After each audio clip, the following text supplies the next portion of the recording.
Nós vamos ler os últimos capítulos do livro de João. Então, Pilatos mandou açoitar Jesus. Os soldados teceram uma coroa de espinhos e a puseram na cabeça dele. Vestiram-no com uma capa de púrpura e, chegando-se a ele, diziam: "Salve, Rei dos Judeus!" E batiam-lhe no rosto. Mais uma vez Pilatos saiu e disse aos judeus: "Vejam, eu estou trazendo a vocês para que saibam que não acho nele motivo algum de acusação." Quando Jesus veio para fora usando a coroa de espinhos e a capa de púrpura, disse-lhe Pilatos: "Eis o homem." Ao vê-lo, os chefes dos sacerdotes e os guardas gritaram: "Crucifica-o, crucifica-o!" Mas Pilatos respondeu: "Levem-no vocês e crucifiquem-no. Quanto a mim, não encontro base para acusá-lo." Os judeus insistiram: "Temos uma lei, e de acordo com essa lei ele deve morrer porque se declarou filho de Deus." Ao ouvir isso, Pilatos ficou ainda mais amedrontado e voltou para dentro do palácio. Então perguntou a Jesus: "De onde você vem?" Mas Jesus não lhe deu resposta. "Você se nega a falar comigo? Não sabe que eu tenho autoridade para libertá-lo e para crucificá-lo?" Jesus respondeu: "Não terias nenhuma autoridade sobre mim, se esta não te fosse dada de cima. Por isso, aquele que me entregou a ti é culpado de um pecado maior." Daí em diante, Pilatos procurou libertar Jesus, mas os judeus gritavam: "Se deixares esse homem livre, não és amigo de César. Quem se diz rei opõe-se a César."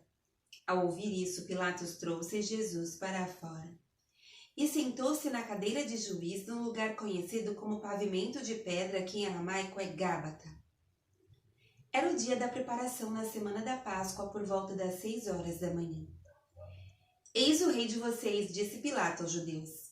Mas eles gritaram: "Mata, mata, crucifica-o." "Devo crucificar o rei de vocês?" perguntou Pilatos. "Não temos rei senão César", responderam os chefes dos sacerdotes. Finalmente Pilatos o entregou a eles para ser crucificado. Então os soldados encarregaram-se de Jesus. Levando sua própria cruz, ele saiu para o lugar chamado Caveira, que em aramaico é chamado Gólgota. Ali o crucificaram, e com ele 2 outros, um de cada lado de Jesus. Pilatos mandou preparar uma placa e pregá-la na cruz com a seguinte inscrição: "Jesus Nazareno, o Rei dos Judeus."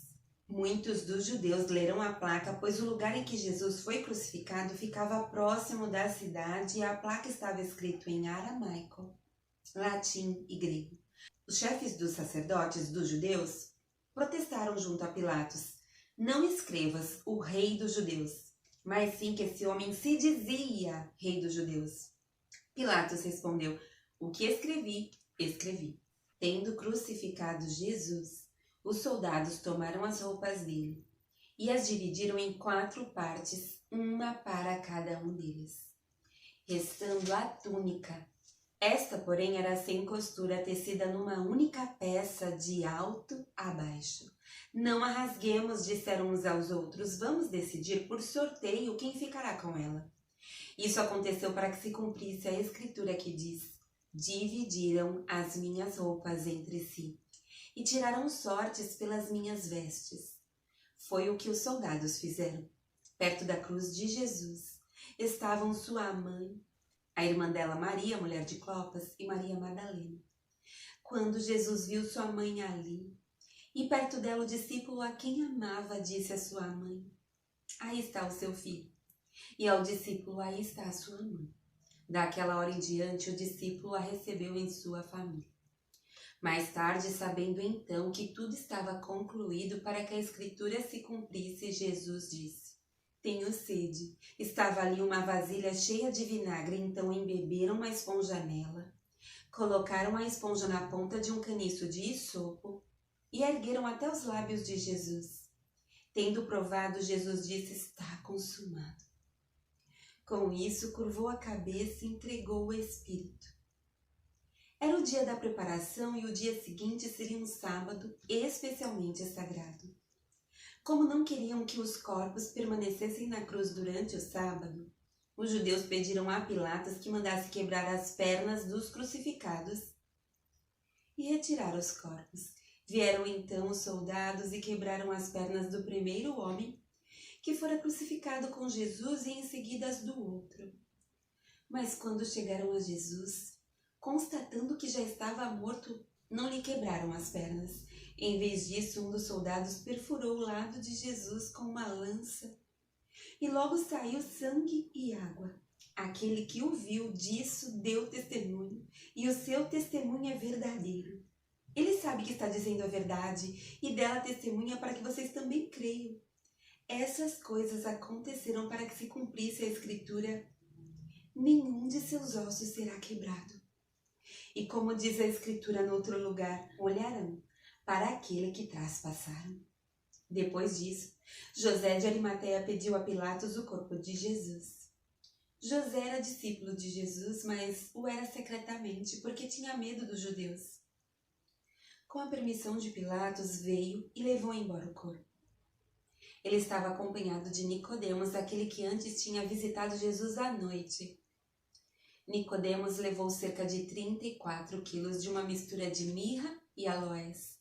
Tomando o corpo de Jesus, os dois o envolveram em faixas de linho, com as especiarias de acordo com os costumes judaicos de sepultamento. No lugar onde Jesus foi crucificado havia um jardim, e no jardim um sepulcro novo onde ninguém jamais fora colocado. Por ser o dia da preparação dos judeus e visto que o sepulcro ficava aberto, colocaram Jesus ali. No primeiro dia da semana, bem cedo, estando ainda escuro, Maria Madalena chegou ao sepulcro e viu que a pedra da entrada tinha sido removida. Então, correu ao encontro de Simão Pedro e do outro discípulo, aquele a quem Jesus amava, e disse: tiraram o Senhor do sepulcro e não sabemos onde o colocaram. Pedro e o outro discípulo saíram e foram ao sepulcro. Os dois corriam, mas o outro discípulo foi mais rápido que Pedro e chegou primeiro ao sepulcro. Ele se curvou e olhou para dentro. Viu as faixas de linho ali, mas não entrou. A seguir, Simão Pedro, que vinha atrás dele, chegou, entrou no sepulcro e viu as faixas de linho, bem como o lenço que estivera sobre a cabeça de Jesus. Ele estava dobrado à parte, separado das faixas de linho. Depois o outro discípulo, que chegara primeiro ao sepulcro, também entrou. Ele viu e creu. Eles ainda não haviam compreendido que, conforme as Escrituras, era necessário que Jesus ressuscitasse dos mortos. Os discípulos voltaram para casa. Maria, porém, ficou à entrada do sepulcro chorando. Enquanto chorava, curvou-se para olhar dentro do sepulcro e viu 2 anjos vestidos de branco, sentados onde estivera o corpo de Jesus, um à cabeceira e outro aos pés. Eles lhe perguntaram: mulher, por que você está chorando? Levaram embora o meu Senhor, respondeu ela, e não sei onde o puseram.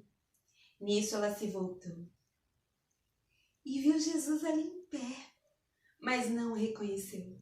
Disse ele: mulher, por que está chorando? Quem você está procurando?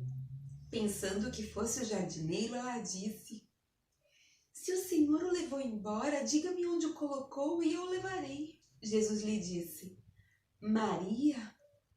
Então, voltando-se para ele, Maria exclamou em hebraico: Rabone, que significa mestre.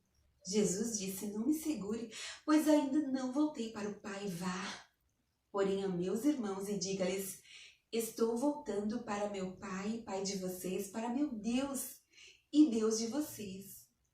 Maria Madalena foi e anunciou aos discípulos: eu vi o Senhor. E contou o que ele lhe dissera. Ao cair da tarde daquele primeiro dia da semana, estando os discípulos reunidos a portas trancadas por medo dos judeus, Jesus entrou. Pôs-se no meio deles e disse: paz seja com vocês. Tendo dito isto, mostrou-lhes as mãos e o lado. Os discípulos alegraram-se quando viram o Senhor. Novamente Jesus disse: paz seja com vocês. Assim como o Pai me enviou, eu os envio. E com isso soprou sobre eles e disse: recebam o Espírito Santo. Se perdoarem os pecados de alguém, estarão perdoados. Se não os perdoarem, não estarão perdoados. Tomé, chamado Dídimo, um dos 12, não estava com os discípulos quando Jesus apareceu. Os outros discípulos lhe disseram: vimos o Senhor. Mas ele lhes disse: se eu não vir as marcas dos pregos nas suas mãos, não colocar o meu dedo onde estavam os pregos e não puser a minha mão no seu lado, não crerei. Uma semana mais tarde, os seus discípulos estavam outra vez ali e Tomé com eles. Apesar de estarem trancadas as portas, Jesus entrou, pôs-se no meio deles e disse: paz seja com vocês.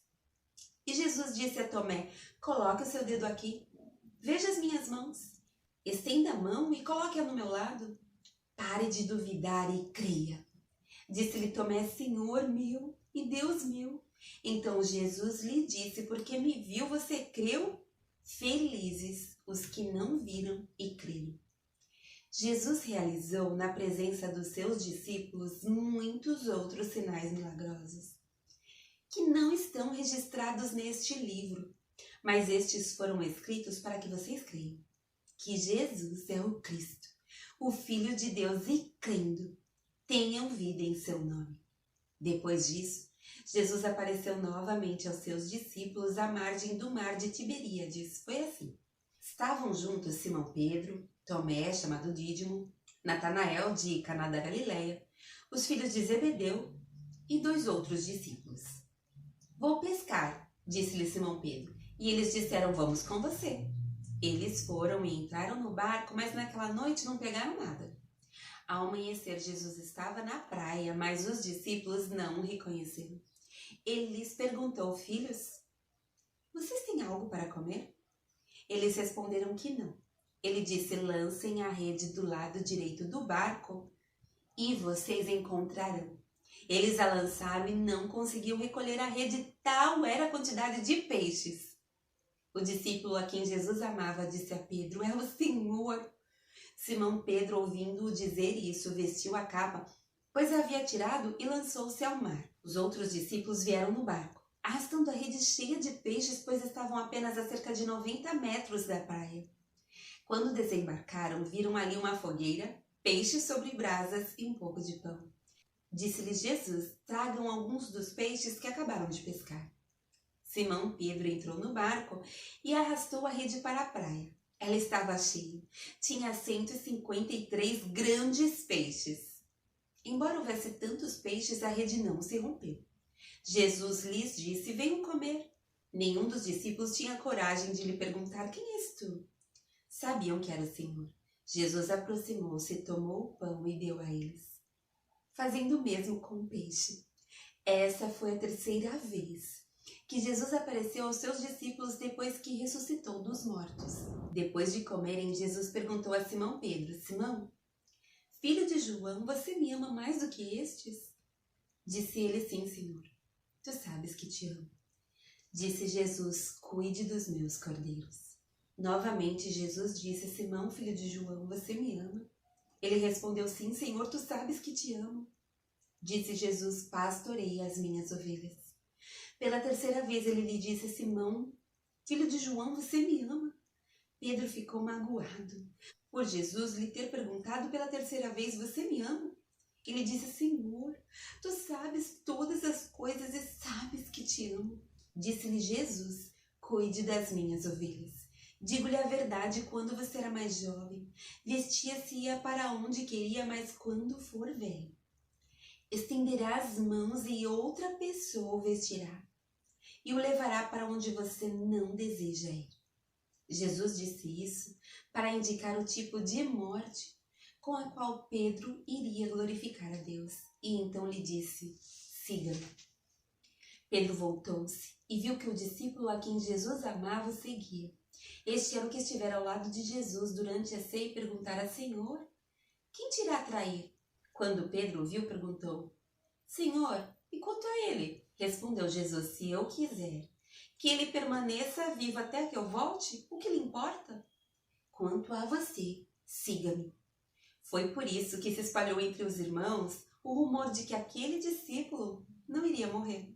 Mas Jesus não disse que ele não iria morrer. Apenas disse: se eu quiser que ele permaneça vivo até que eu volte, o que lhe importa?